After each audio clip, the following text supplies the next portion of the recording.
My name is Corrbette Pasko, and my topic is water. Audience, are you ready? Yeah! Josh, how you doing? You ready? Oh, yeah. Corrbette, are you ready? Fuck yeah. Corrbette Pasko, water. 3, 2, 1, begin! On this momentous occasion, where a live literary event turns old enough to drive shortly before the person hosting it turns old enough for a shingles vaccination, I am pleased to take 7 minutes to circuitously explain that water solidified is ice, so fuck us both. Water can take several forms, but damn if we haven't ruined an entire state of matter by making it synonymous with a group of walking wraparound sunglasses with more weaponry than the entire U.S. artillery branch and less training than a Cheesecake Factory employee. So there goes that. And even if it really was just frozen water, my family is here visiting, and our tauntaun froze before we reached the first marker, so I will absolutely see you all in hell. But this is not proper 16th birthday conversation, nor is it a particularly good start to an essay. When I turned 16, I was at an arts high school, and everything seemed radically possible, even affording it, which later turned out to be delusional. Now, in the real world, it was 1 year before Nestle, formerly that of that insane white chocolate commercial where the song where they spelled out their name sensuously and used lyrics like creamy white, dreamy white, probably should have saw that coming, they would start their water business. They pay pennies for access to all of our water, selling it back to us in harmful plastic bottles under one of 51 different brand names. And their CEO believes that about 25 liters of water per day is a human right and not a drop more.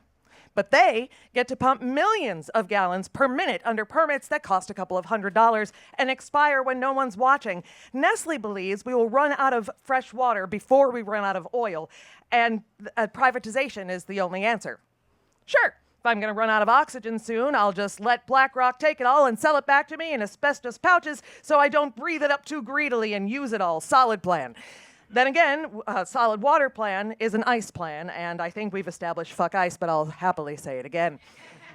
The people who were supposed to be regulating this behavior, keeping water flowing and potable in impoverished communities, started working for the corporations who need the regulation in the first place. So every politician, lobbyist, board member, and local official are just carrying water for greedy corporations.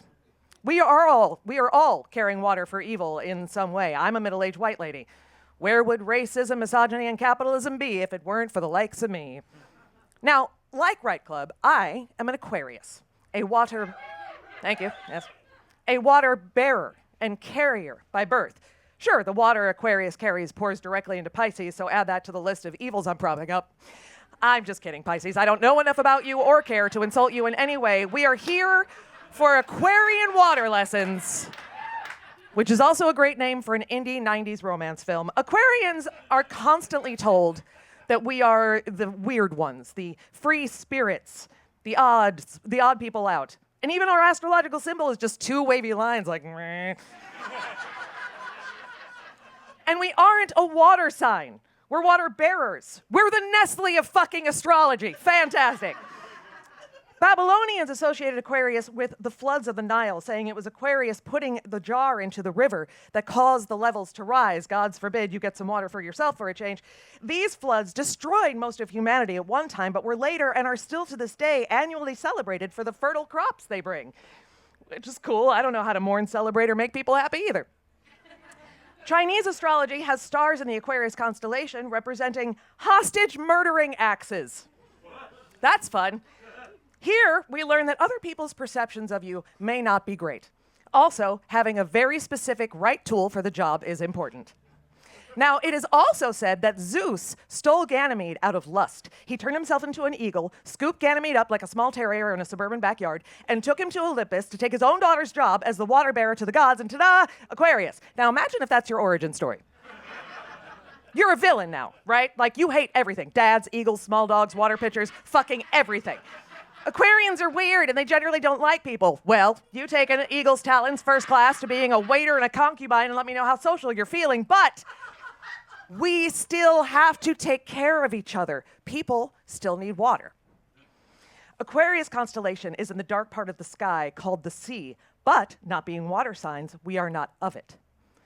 But Stevie Wonder says, make sure that when you say you're in it but not of it, You're not helping to make this earth a place sometimes called hell, and I'm not going to disobey Stevie Wonder in this or any other part of the universe. So then, we are both in the sea and of it. Even if we didn't do it, we are of it. I didn't vote for this. I didn't want this. I didn't ask for this. We are of it. It is all of us now. And that's a hard thing to accept, but in order to take care of each other, we have to. Bio Akamale, a man so prolific in his words I had to borrow some to spur my own, said that Dr. King exhibited resolutely humanist framing when he told Harry Belafonte that we must become firefighters. Akamale says that we must become water. It's hyphenated, become water. The process and the subject combined. He said that we must disappear differently, soak into the cracks, not organize against the fire we face. It is to learn that fixing is not the only response. So if our generation's fire takes the form of ice and there's no avatar coming to unite us, then becoming water is still a good answer. To seep into the foundation, leading our friends and our relatives by examples of kindness and anti-racist thinking, eventually the rock will erode and give way, not because we're fighting, but because we disappear into supportive places.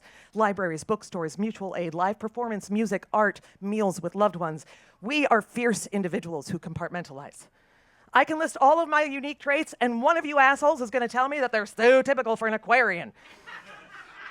Or for a woman, or a Jew, or a Gen Xer, or a white person, or an adult child of an alcoholic, an ADHD, or a person who wears sleeveless turtlenecks, so we group together naturally. Whether we like it or not, we are of it. The water can always get in. It can rust the seams, it can vaporize once the heat hits it so it becomes thick and difficult air, causing wheezing breaths. It can break your bones when it freezes. It's best to respect it and hide differently, to help, to learn our Aquarian water lessons. Be kind, disappear weirdly, and fuck ice. Thank you.